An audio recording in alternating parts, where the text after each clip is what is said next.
खास आदमी कहाँ पकड़ा गया? हमारा तो 100 आदमी खास है। नमस्कार, आप देख रहे हैं सिटी पोस्ट लाइव। मैं हूं सृष्टि राज। बिहार के अरबपति इंजीनियर विवेक कुमार के जब रेड मारा गया उनके घर पर और इतने सारे पैसे जब बरामद किए गए, इतनी प्रॉपर्टी बरामद की गई, तो अब उस विभाग के मंत्री अशोक चौधरी पर सवाल उठने लगे। विपक्ष के नेता तेजस्वी यादव उन पर हमलावर हो गए और अब इन सभी मुद्दों के बाद अब खुलकर उन्होंने बात रखी है। क्या कुछ उन्होंने कहा है, इस पर विस्तार में जानकारी देंगे सिटी पोस्ट लाइव के चीफ एडिटर श्रीकांत प्रत्युष। तो सर, उन्होंने क्या कुछ कहा? देखिए, मैंने भी पूछा कि भाई आप पर लगातार हमला हो रहा है। जी। प्रशांत किशोर से लेकर तेजस्वी यादव तक सवाल कर रहे हैं कि अगर आपके विभाग का एक छोटा सा इंजीनियर 150 करोड़ का मालिक हो सकता है तो आप कैसे पाक साफ हो सकते हैं? आपके विभाग के बाकी बड़े अधिकारी कैसे निर्दोष हो सकते हैं? तो क्यों नहीं उस इंजीनियर के पकड़े जाने के बाद सबकी भूमिका की जांच होनी चाहिए? तो मैंने ये सवाल पूछा उनसे, तो उन्होंने बड़ी बेबाकी के साथ जवाब भी दिया। उन्होंने कहा कि मेरे पास तो तरह तरह के लोग आते हैं और हर तरह के लोग मेरे पास बैठते हैं। मैं कैसे पहचानूं कि कौन भ्रष्ट है, कौन चोर है, कौन बदमाश है? राजनेता की एक मजबूरी होती है कि सबसे मिलना है, सबसे संबंध रखना है।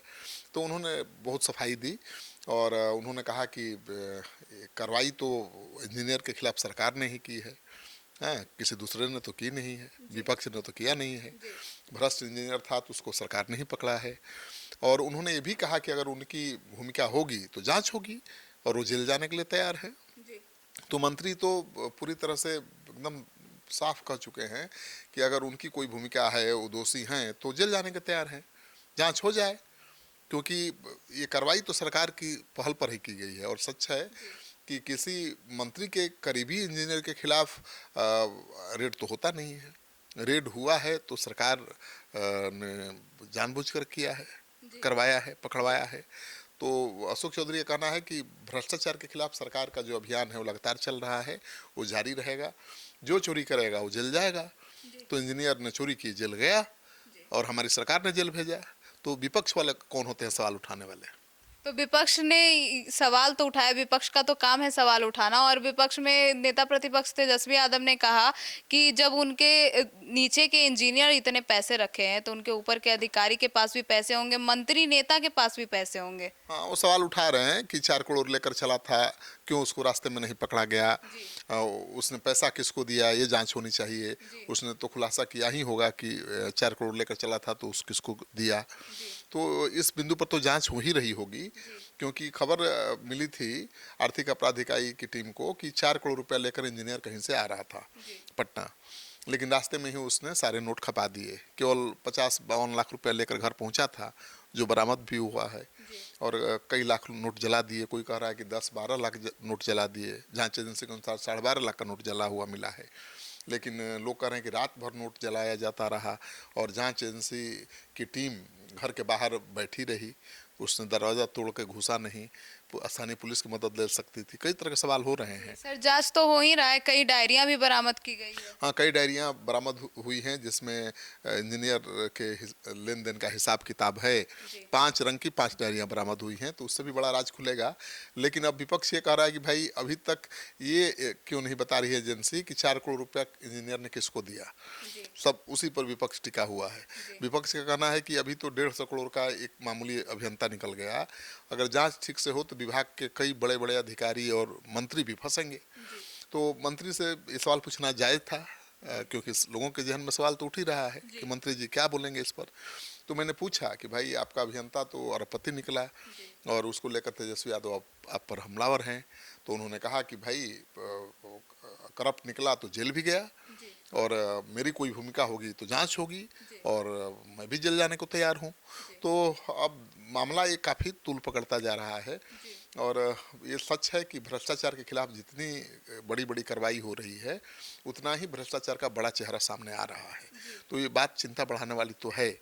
और कई बड़े कनेक्शन भी सामने आ रहे हैं। कहा जा रहा है कि कुछ ऐसे ठेकेदार भी थे जो पूरी तरह से विभाग पर हावी थे, वहीं डिसाइड करते थे कि क्या करना है क्या नहीं करना है। लेकिन अभी तक तो आधिकारिक तौर पर जांच एजेंसी ने ऐसा कोई खुलासा किया नहीं है और हवा में किसी पर आरोप लगाया जा नहीं सकता। अब ऐसे आरोप लगाने से थोड़ा कोई दोषी हो जाएगा। तो आरोप लगाने के लिए तो ठोस आधार भी होना चाहिए। अभी मंत्री के खिलाफ तो कोई ठोस आधार नहीं है। अब इंजीनियर ने क्या बताया है, किसको पैसा दिया, वो जब खुलासा करेगा तब एजेंसी क्यों नहीं करेगी पूछताछ। मंत्री से भी कर सकती है अगर कोई भूमिका उनकी सामने आई तो, लेकिन अभी तक तो ऐसी कोई खबर आई नहीं है।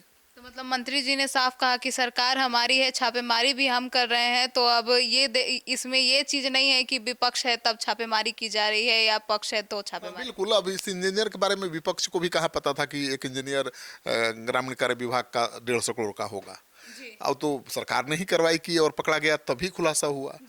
तो मंत्री का कहना है कि भाई कार्रवाई तो सरकार ने की है और तब ये पता चला है।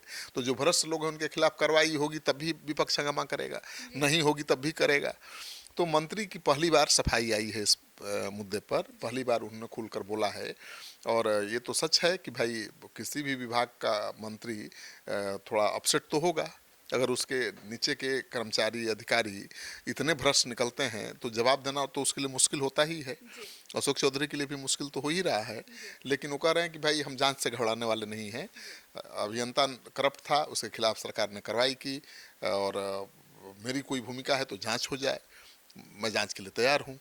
तो अब देखना यह है कि आगे क्या खुलासा करता है ये अभियंता, क्योंकि सारा दारोमदार अभियंता पर है और वो पकड़ा गया है तो किसी को का नाम छिपाएगा थोड़े हो।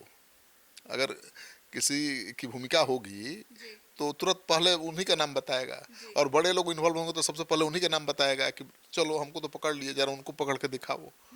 ठीक है ना, क्योंकि ऐसे में क्या होता है कि बड़े लोग जब इन्वॉल्व होते हैं किसी करप्शन में या किसी अपराध में तो छोटे लोगों को सुरक्षा मिल जाती है, क्योंकि छोटे लोग दबाव बनाते हैं ना कि हमको तो पकड़ लिए, तो हम आपके बारे में बता देंगे। हाँ हम उनके बारे में बता देंगे, चाहे हम बता रहे हैं उनको पकड़िए। तो सरकार के लिए बहुत बड़ी समस्या हो जाती है। तो अभी तक तो कुछ खुलासा किया नहीं है, किया होता तो जरूर जांच एजेंसी सामने आती, या फिर कर दिया है जांच एजेंसी उसके खिलाफ करने के मूड में भी नहीं है या तहकीकात कर रही होगी, ये भी हो सकता है कि उसने जिसका नाम लिया होगा कोई बड़ा आदमी होगा तो तुरंत तो कार्रवाई की नहीं जा सकती है। अब छोटा अपराधी पकड़ा है, कोई अपराधी पकड़ा है और किसी अपराधी का नाम ले तो अपराधी के यहाँ तुरंत रेड पुलिस कर देती है, ठीक है। लेकिन अगर कोई अपराधी पकड़ा है और मंत्री और अधिकारी, बड़ा अधिकारी का नाम ले ले तो तुरंत रेड थोड़ा कर दीजिएगा। उसके हाँ सबूत जुटाना पड़ेगा, उसके बयान को परखना पड़ेगा। जब पूरा ठोस प्रमाण मिलेगा तभी आप किसी मंत्री अधिकारी के खिलाफ कार्रवाई कर सकते हैं। तो वही मंत्री कह रहे हैं कि भाई जिसकी भूमिका होगी इस भ्रष्टाचार में वो सब जल जाएंगे। एक अधिकारी इंजीनियर पकड़ा गया तो जल गया। तो आप देख लीजिए मंत्री जी ने खुद क्या कहा है। तो अभी देखा आपने ट्वीट कर दिया है, जो अभियंता पकड़ाया है उसमें आप पर पूरा आरोप लगा ठीक दिया है, तो कर लो। उनका खास आदमी पकड़ा गया। हाँ, खास आदमी कहाँ पकड़ा गया, हमारा तो 100 आदमी खास है। 100 आदमी पकड़ाता है तो क्या करिएगा। जीवन में, राजनीतिक जीवन में एक आदमी चोर, बदमाश, उल्लक्कड़ सब आता है आपके पास। हमारे से उसका जांच होगा, हम पकड़ाएंगे तो जाएंगे, इसमें क्या है। अरे तो आपकी सरकार ने ही कार्रवाई की है। तब हम लोगों ने कार्रवाई की है, हमारी सरकार ने कार्रवाई की है। तब क्यों मिर्ची लग रही है उनको। परसेप्शन। सुना आपने कि मंत्री जी ने इस पूरे मुद्दे पर क्या कुछ कहा है, तो अब इस पूरे मुद्दे पर आपकी क्या राय है कमेंट सेक्शन में जरूर बताइएगा। तो फिलहाल इस खबर में इतना ही। आगे की खबरों के लिए देखते रहिए सिटी पोस्ट लाइव। तब तक के लिए धन्यवाद।